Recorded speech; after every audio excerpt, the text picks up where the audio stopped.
Let's talk about how good negotiators actually win. So here's the truth.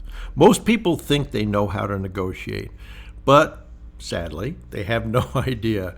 They talk too much, they don't prepare, and they panic when they are asked something difficult. If that describes you, do not worry. Today, I'm going to show you how to fix it.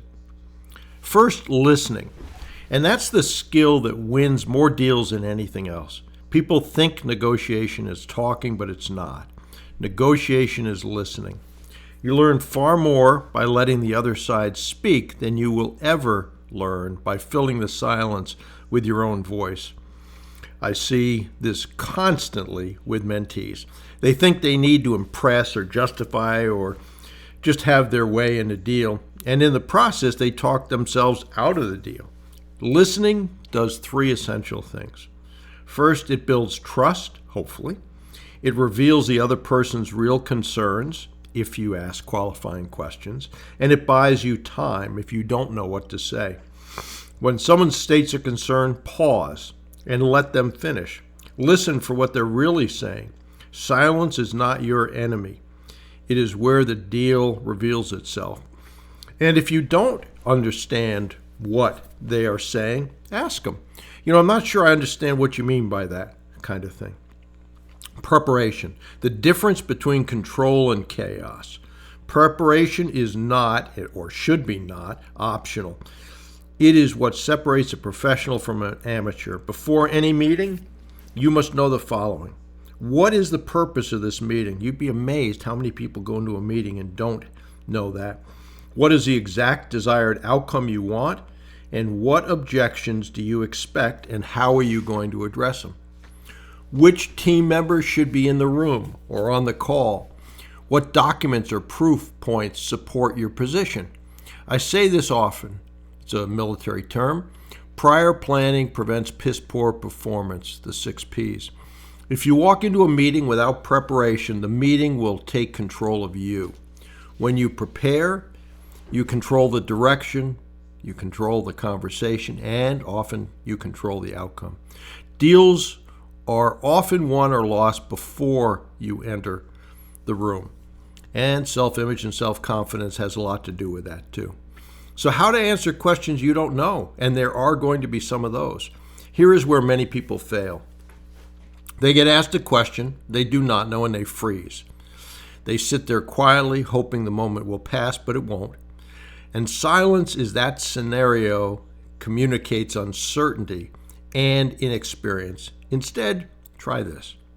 Ask a clarifying question. If a seller says, a 10-year loan term is too long, I will not accept that. Don't freeze, but say, what term would you like? Or help me understand what works for you, something like that. This does 3 powerful things. 1, it keeps you in the conversation.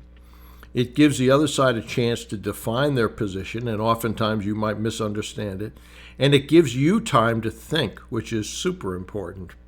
When in doubt, ask a clarifying question. It's the safest and the smartest move in any negotiation. And then bring the right people to the meeting.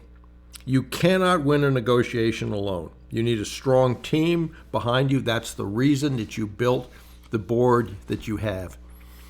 That person oftentimes includes a chairperson who can handle tough questions and advisors who understand their industry. Showing up without the right people sends the wrong signal.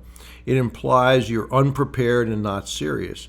And it forces you into answering questions that someone else should be answering. And whatever you do, don't bullshit your way through a question. If you don't know and you truly don't know, say, you know what, that's a great question. I don't know the answer. I'm not going to give you something that I'm not sure of, so let me get back to you on that. And then get back to them on that. Preparation includes planning who should be in the room and what role they should play. And if this is a physical meeting, just because someone can't be in the meeting physically doesn't mean that you can't set them up on a Zoom link or a phone call and tie them in that way. And then lastly, Sales skills matter more than you think. For those who have not been through our Sales Summit training, keep an eye out for Black Friday email. If you are not on my email list, go to brucewhipple.com, grab the free report, and that'll put you on it. But sales skills matter in acquisitions. They matter a lot. Sales is not pressure. Sales is listening, clarifying, presenting clearly, and guiding the conversation towards the outcome you want. You want to understand what is important to the other person and then match your offer to that. If you want to close deals faster, get better at listening, get better at preparation, and get better at staying calm when you do not know the answer. What do you mean by that kind of answer? Or can you explain that? I'm confused by what you mean. Or what would you like? All of those things are ways to do that. So if you take anything away from this podcast, let it be this. Deals are won by preparation. Deals are won by listening, and deals are won by staying poised when you are asked something you do not know. Most people think they know how to negotiate. Very few actually do. But with preparation, strong listening skills, and the ability to clarify rather than freeze, and having a good team around you, you will be among the few who do. So I hope that's helpful. Again, keep your eyes open for the Black Friday offer on the Sales Summit. It's a good offer, so do that.